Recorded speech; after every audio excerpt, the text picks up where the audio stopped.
Hello everyone, welcome to गणित Gurukul and this is Yogesh Garg. इस video में हम लोग डिस्कस करेंगे कि कैसे एक सेंट्रॉइड ऑर्थो सेंटर और सर्कम सेंटर को ज्वाइन करने वाली लाइन सेगमेंट को 2:1 के रेशियो में डिवाइड करता है। तो ये भी बहुत इंटरेस्टिंग प्रूफ है और बहुत ही इंपॉर्टेंट प्रूफ भी है, ठीक है। क्योंकि आपको अगर सर्कम सेंटर पता है, ऑर्थो सेंटर पता है, तो आप सिर्फ इस आइडिया से सेंट्रॉइड निकाल सकते हो, ठीक है। So let us start. तो हम एक ट्राइंगल ड्रॉ करते हैं और उसमें हम लोग एक रफ आइडिया लेके सर्कम सेंटर और ऑर्थो सेंटर भी प्लॉट कर देंगे, ठीक है ना। ऑब्वियसली उन दोनों को तो एक ज्वाइन करने वाली एक लाइन होगी ही, सेंट्रॉइड उस लाइन पे लाई करेगा, ये भी बड़ी इंटरेस्टिंग बात है। तो let us start. So we have a triangle, ठीक है। ये मैंने एक रैंडम ट्राइंगल ड्रॉ कर लिया दोस्तों। तो ये ट्राइंगल ABC, इसमें सर्कम सेंटर होगा, ऑर्थो सेंटर होगा। आप जानते होंगे ऑर्थो सेंटर क्या होता है, it is the meeting point of altitudes. And what is circumcentre, it is the meeting point of perpendicular bisectors. And what is centroid, it is meeting point of medians. So it must be very clear to everyone, right. So we have orthocentre, मतलब एक randomly plot कर लेते, ठीक है ना। मतलब लेकिन उस रैंडमनेस को भी हमें थोड़ा सा सोच के करना पड़ेगा, ऐसे ही नहीं, क्योंकि अगर हम वो प्रूफ करना चाहेंगे तो कहीं ना कहीं इस कंसेप्ट का यूज आ ही जाएगा, ठीक है ना। तो पहले सेंट्रॉइड की बात करते हैं। सेंट्रॉइड जो है वो इतना तो हमने लास्ट वीडियो में देख लिया है। मैंने एक वीडियो रिकॉर्ड करी है जिसके अंदर मैंने बताया है कि सेंट्रॉइड कैसे 2:1 के रेशियो में डिवाइड करता है मीडियन को। तो उसका आइडिया को तो मैं सीधे यूज करूंगा, ठीक है ना। तो एक मीडियन ड्रॉ कर रहा हूं मैं दोस्तों। ये एक AD मीडियन ड्रॉ कर दिया मैंने, और सेंट्रॉइड जो है वो इसको 2:1 के रेशियो में डिवाइड कर रहा है। ये G कोई पॉइंट है और ये 2:1 के रेशियो में डिवाइड कर रहा है। AG is to GD is 2:1, this is 2:1। तो ये हमें पता है, ठीक है। सर्कम सेंटर कहाँ लाई करता है, सर्कम सेंटर क्या होता है, परपेंडिकुलर बाइसेक्टर्स का मीटिंग पॉइंट है ना। तो मतलब परपेंडिकुलर बाइसेक्टर अगर मुझे BC का ड्रॉ करना होगा तो वो D मिड पॉइंट से ही पास करेगा और परपेंडिकुलर होगा D पर, है ना। मतलब ब्लू लाइन से ड्रॉ कर रहा हूँ ये सर्कम सेंटर का, जो इसका BC का परपेंडिकुलर बाइसेक्टर है, कुछ ऐसा होगा ना। और इस पे कहीं पर लाई करेगा सर्कम सेंटर। एक रफ आइडिया के लिए कर लेते हैं, जैसे AC है, इसका परपेंडिकुलर बाइसेक्टर कुछ ऐसा होगा। तो ये कहीं पे मैंने एक सर्कम सेंटर प्लॉट कर दिया, लेट अस से पॉइंट C, ठीक है। ऑर्थो सेंटर क्या होता है, मीटिंग पॉइंट ऑफ ऑल्टीट्यूड, है ना। तो सपोज हमने A से एक ऑल्टीट्यूड ड्रॉ किया, A से हमने ऑल्टीट्यूड ड्रॉ किया, इसको अलग लाइन से ड्रॉ कर लेते हैं ना, ब्लैक कलर से ड्रॉ कर लेते हैं।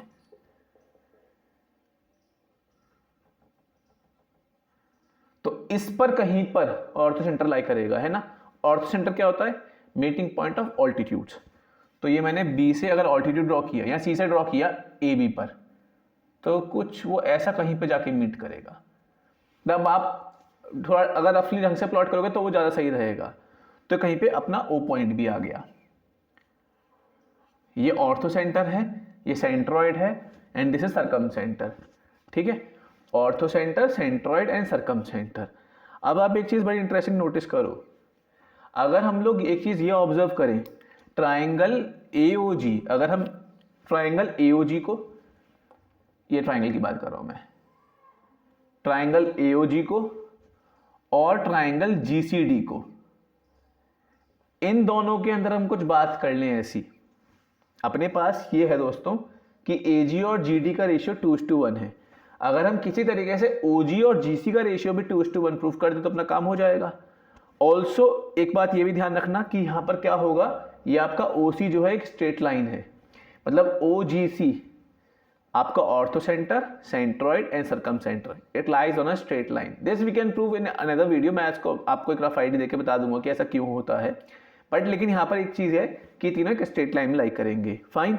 अब आप एक चीज़ बड़ी इंटरेस्टिंग नोटिस करो, हम इसमें क्या ऑब्जर्व कर सकते हैं।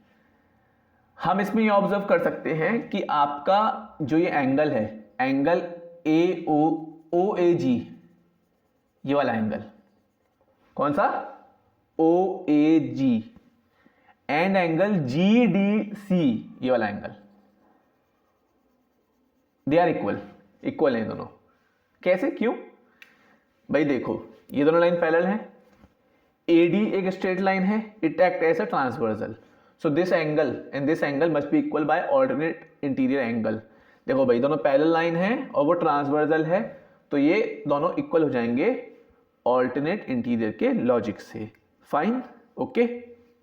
फिर आप ये नोटिस करो कि भाई ये दोनों एंगल इक्वल हो जाएंगे आपके वर्टिकली अपोजिट इक्वल एंगल से, ठीक है ना, वर्टिकली अपोजिट एंगल से। तो मतलब again we have two triangles, मैंने उस वाले में भी दिखाया था, सिमिलैरिटी के थ्रू ही आया था वो भी प्रूफ, इसमें भी सिमिलैरिटी लग जाएगी। We have triangle AOG similar to triangle AOG similar to triangle DCG, AOG similar to DCG, ठीक है। अगर दोनों सिमिलर हैं तो आप फिर से ये चीज सोचो, जो AG और GD का रेशियो होगा वही आपका OG और GC का रेशियो होगा, वही आपका इवन AO और CD का रेशियो भी होगा इफ नीडेड। वैसे कोई जरूरत की कोई सिग्निफिकेंस नहीं है, तो हम सीधे यहां पर एक बात नोटिस कर सकते हैं कि जो OG और GC है, OG और CG, मतलब मैंने बताया है सिमिलरिटी का मतलब क्या होता है, लास्ट वीडियो में पूरा मैंने एक्सप्लेन किया है कि उसका आइडिया क्या होता है। एंगल्स इक्वल होते हैं तो साइड प्रोपोर्शनल हो जाती है। सो OG एंड CG का जो रेशियो होगा वही आपका AG और जो AG और GD का रेशियो है, मतलब AG और DG, and we know AG by DG is AG by DG is AG by GD 2:1। तो बस खेल खत्म। OG और CG का रेशियो कितना आ गया 2:1, OG is to CG is 2:1। तो अगर ये 2:1 है, this is what we have to prove, centroid divides line joining orthocentre and circumcentre in 2:1, ठीक है। और उसको याद रखने का एक मेनोमिक भी है, एक शॉर्टकट तरीका भी आप याद रख सकते हो, हालांकि वो उतना इफेक्टिव नहीं है बट फिर भी मैं शेयर करना चाहूँगा कि आपको याद रखने में आसानी रहे। ऑर्थोसेंटर को O पॉइंट से रिप्रेजेंट करो, सरकम सेंटर को C से, सेंट्रॉइड को G से। आप जो फिजिक्स के अंदर जानते होंगे उसको ग्रेविटी के पॉइंट से रिलेट करके आप सेंट्रॉइड को G पॉइंट से याद रखो, ठीक है ना। वैसे भी सेंट्रॉइड को यूजुअली G पॉइंट से ही हम लोग मैथ्स में यूज करते हैं, फाइन, क्योंकि वो होता ही है कि ABC तो वर्टेक्स हो जाते हैं, DEF मिड पॉइंट हो जाते हैं, तो बचता है क्या फिर G, तो इसलिए सेंट्रॉइड को हम G से रिप्रेजेंट करते हैं। अब आप अल्फाबेटिकली जाओ कि C और G में लेटर्स में कितना फर्क हो जाता है, DEF 3, और जो आपका G और O है उसमें 7 तकरीबन लेटर्स का फर्क पड़ जाता है, HIJKLMN, थे ना 7। तो हालांकि आपको लगेगा कि सर ये तो फिर 3:7 हो गया, आप जानते 3:7 जैसे आने का कोई रीजन नहीं है, आना चाहिए। आपको कंफ्यूजन किस में हो सकता है, 1:2 में या 2:1 में। और ये कंफ्यूजन हो सकता है कि पहले क्या सेंट्रॉइड और तो सेंटर सरकम सेंटर, वो ऑर्डरिंग में गड़बड़ हो सकती है। तो वो ऑर्डरिंग याद रखने का एक तरीका है कि भाई इसमें कम है उसमें ज़्यादा है, लगभग दुगने है ना दोस्तों, देखो 3 है इसमें 7 है तो लगभग दुगने हैं, तो आप कह सकते हो कि ये 1 और ये 2, ऐसे याद रख सकते हो, है ना। 7:3 इज अराउंड 2:1 ओनली, तो ऐसे आप याद रख सकते हो। और बिल्कुल ही भूल जाओ कि सब कुछ खत्म मामला है, मतलब कुछ भी नहीं दिमाग में आ रहा है, तो फिर ये प्रूफ ही है, लेकिन ऐसा नहीं होना चाहिए, इंपॉर्टेंट आइडिया है, ठीक है। सो ये मैंने प्रूफ डिस्कस कर दिया, इसमें कोई भी एम्बिग्युइटी आपको हो, कोई भी और सवाल हो तो आप प्लीज़ कमेंट करना, आई विल डिस्कस इट, ठीक है। तो स्टे ट्यून्ड, कीप वॉचिंग गणित गुरुकुल।